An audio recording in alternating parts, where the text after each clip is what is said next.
Ketika Mustafa Kemal berkuasa di Turki, dia menjadi diktator pertama dalam dunia Islam. Dia memerintah dengan tangan besi. Dia merubah wajah Turki yang sebelumnya representasi pemerintahan Islam menjadi wajah pemerintahan ala Barat.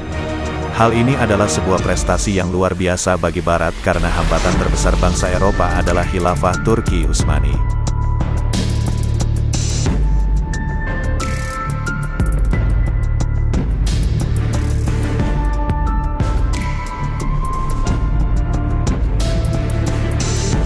Setelah khilafah runtuh, maka Barat dengan leluasa melancarkan semua agendanya dan memastikan bahwa Islam tidak akan bangkit lagi sebagai sebuah negara.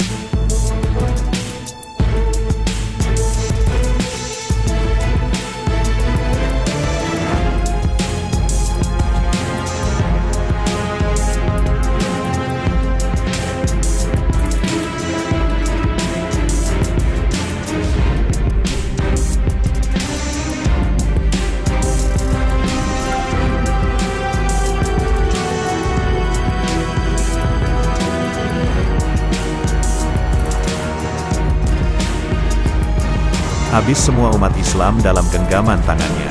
Tangannya berlumuran darah umat Islam yang menghendaki agar Khilafah Utsmani kembali menghiasi bumi Istanbul. Mustafa tidak segan-segan menghabisi pihak-pihak yang menentang kekuasaannya. Mustafa Kemal juga yang menghapus segala bentuk hukuman syariah. Dia yang menghapus hukum potong tangan bagi pencuri, hukum rajam bagi pezina, hukum qisas bagi pembunuh, lalu digantinya dengan hukuman penjara.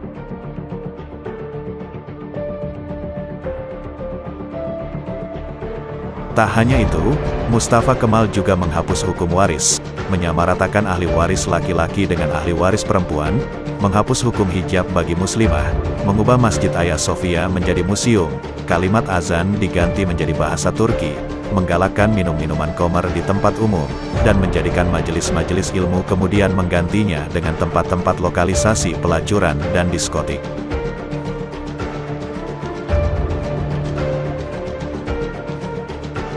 Tak hanya mengubah sistem pemerintahan Turki yang Islami menjadi sekuler, Mustafa Kemal juga memiliki sifat sombong sebagaimana Fir'aun.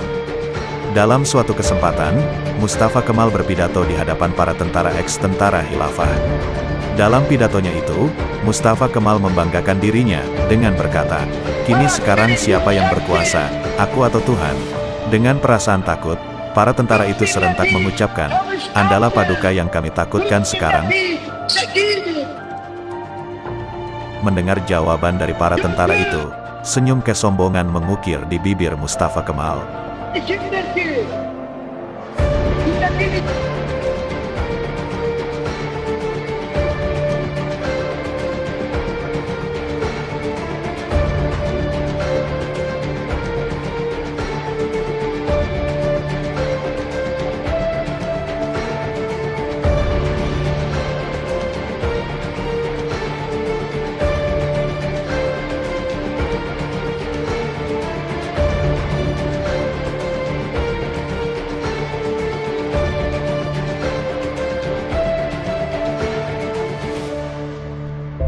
Tapi semua itu berhenti ketika periode akhir Oktober tahun 1938.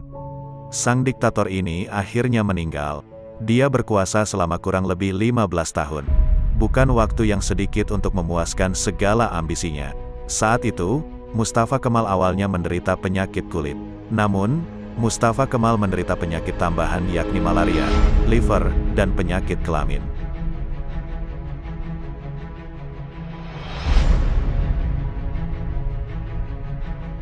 Dokter pribadinya pun memberi salep dan dioleskan di kulitnya yang luka karena garukan dari kukunya. Sebenarnya selama 1937, indikasi bahwa kesehatannya sudah mulai semakin memburuk. Pada awal 1938, ketika dia dalam perjalanan ke Yalova, dia menderita penyakit serius. Dia pergi ke Istanbul untuk perawatan, di mana dia didiagnosis menderita sirosis hati. Sepanjang sebagian besar hidupnya, dia menjadi peminum berat, sering mengkonsumsi setengah liter raki sehari. Raki adalah minuman beralkohol yang dimaniskan dan populer di Turki. Beberapa kisah disebutkan sebuah cairan berkumpul di perutnya secara kronis. Ingatannya melemah, darah mulai mengalir dari hidungnya tanpa henti.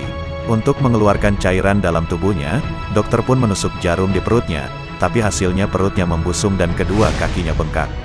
Wajahnya pun menjadi pucat pasi dan terlihat seperti tengkorak. Mustafa Kemal, yang sedang sakit menderita itu, kesehariannya dilingkupi rasa panas yang luar biasa.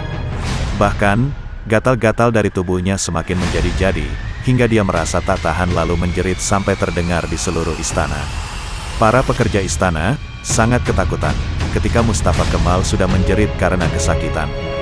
Badannya yang panas, hingga melebihi suhu normal, membuatnya tak mau masuk istana. Dia minta dibawa ke tengah-tengah laut untuk menurunkan suhu tubuhnya. Tapi suhu tubuhnya selalu naik dan malah panas. Dan puncaknya, pada pagi hari tanggal 10 November tahun 1938, Mustafa Kemal dinyatakan mati oleh tim dokter. Sakaratul maut yang amat mengerikan bagi pengkhianat dan penghancur khilafah Utsmani. Bahkan, ketika akan proses pemakaman pun, para ulama Turki menolak untuk menyolatkan jenazah busuk Mustafa Kemal. Baru di hari ke-9, atas desakan dan permintaan dari adik perempuan Mustafa Kemal, barulah para ulama dan rakyat Turki mengkafani, menyolatkan, dan menguburkan Mustafa Kemal. Tapi naas, ketika jenazahnya akan dimasukkan ke bumi, jenazahnya terlempar ke atas. Para peziarah dibuat repot oleh hal ini, untuk para ulama sepakat untuk menimbun jenazah Mustafa Kemal dengan bebatuan di bukit di Ankara. Baru setelah 15 tahun matinya Mustafa Kemal, jenazahnya kembali untuk dikubur. Tapi lagi-lagi, bumi menolak jenazah Mustafa Kemal. Hingga akhirnya, jenazah Mustafa Kemal dimasukkan ke dalam Museum Etnografi di Ankara, Turki. Jenazahnya ditimbun dengan bebatuan marmer yang bobotnya sampai 44 ton. Sebuah pelajaran yang luar biasa bagi kita. Dalam sejarah membuktikan siapapun yang menentang hukum Allah dan memusuhi para pengembannya, maka Allah akan menghinakan di dunia dan akhirat.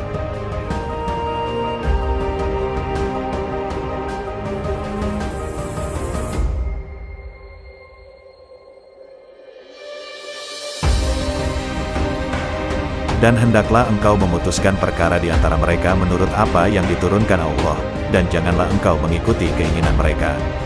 Dan waspadalah terhadap mereka, jangan sampai mereka memperdayakan engkau terhadap sebagian apa yang telah diturunkan Allah kepadamu. Al-Maidah ayat 49.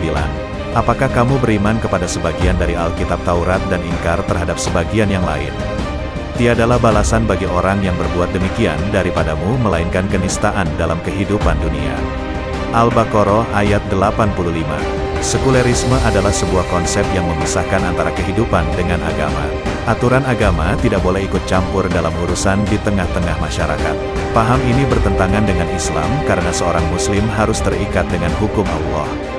Dimanapun, dan sampai kapanpun bahkan dalam kondisi apapun. Paham sekuler akan menggunakan hukum Allah secara pilih-pilih. Kalau sesuai dengan kehendak mereka akan diambil, sedangkan kalau bertentangan dengan keinginan mereka akan ditinggalkan. Hai orang-orang yang beriman, masuklah kamu ke dalam Islam secara keseluruhan. Demikian Allah memerintahkan kita dalam Al-Quran Surat Al-Baqarah ayat 208. Apakah hukum jahiliyah yang mereka kehendaki? Dan hukum siapakah yang lebih baik daripada hukum Allah bagi orang-orang yang yakin? Al-Maidah ayat 50.